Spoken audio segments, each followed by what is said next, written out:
Ngayong 2026 tayo ay mag-iingat. Sa panahon ngayon, kahit kunting ulan at init, ating katawan ay makaramdam ng sakit. Tulad ng alikabok, tayo ay makaubo at iba pang karamdaman. Kapag umuulan, maghanda tayo ng sombrero, raincoat at iba pang protection sa ating katawan.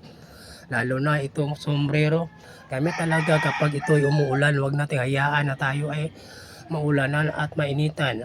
Alam naman natin na iba't ibang sakit ngayon dito sa mundo dumadapo. Ingatan natin sarili, tayo ay maglinis, maglaba at maligo at ano pang gawain sa ating katawan na kabubuti. Ganyan talaga ang mundong ito, ang pollution kanino man ay hindi mawawala. Kaya tayo mag-iingat sa lahat ng panahon. Tayo ay laging handa, huwag tayong maliwala. Ito ang totoong kalagayan dito sa mundo. Kaya boys and girls, nanay, tatay, lolo, lola, tayo ay iingat.